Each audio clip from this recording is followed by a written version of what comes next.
Mapagpalang araw po mga kakalingap at mga ka-viewers. Una sa lahat po ay gusto ko lamang magpasalamat at shoutout ang ating minamahal na mga viewers at solid supporters. At pag-usapan natin ang tungkol sa love triangle ng Jomcar. Na kung makikita natin sa Real Talk ng Jomcar na banggit doon na kung papayag daw ba si Jomar na maging love triangle si Coach at ito ang naging sagot ni Kuya Jomar, sigurado magugulat kayo dito.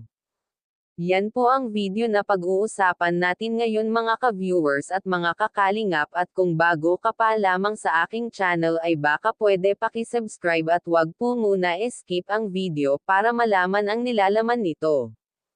Kuya Rab ay masaya sa ginawa niyang pag-real talk kila Carla at Jomar. Dahil sa mga katanungan ni Kuya Rab kay Carla at Jomar ay dito natin malaman kung anong status ang meron ang Jomcar, at natanong dito kung papayag si Jomar na maging love triangle si Coach. At hindi nga nakasagot si Jomar, kaya ito ang ginawa niya, kain na lamang siya ng kalamansi. Pero maririnig natin dito na ang isa nga sa pinagseselosan ni Jomar ay si Coach, at sa bibig niya mismo nang galing yan.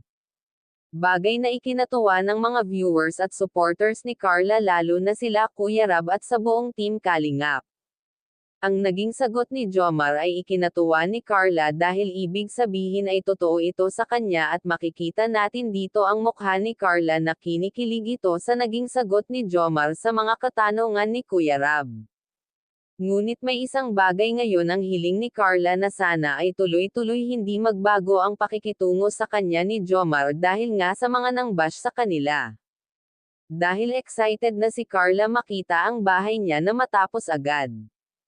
Ito ang isang hiling ni Carla sa mga viewers niya na sana walang sawa na panonood at pagsuporta sa kanilang love team ni Kuya Jomar, pero dahil sa tanong ni Kuya Rab ay dito niya na i-open ang gusto niyang hilingin sa mga viewers nila ni Jomar.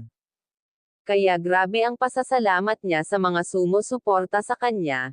Yan ang isang mahalaga sa buhay natin, ang pagtiwala sa Diyos para makaahon tayo sa kahirapan. Masaya nga ito sa mga sinabi ni Kuya Rab na may sponsor siyang mabait at laging nakasabaybay sa buhay nilang mag-iina. Kaya wag nga po pala natin kalilimutan suportahan ang ama ng Kalingap na si Val Santos Matubang.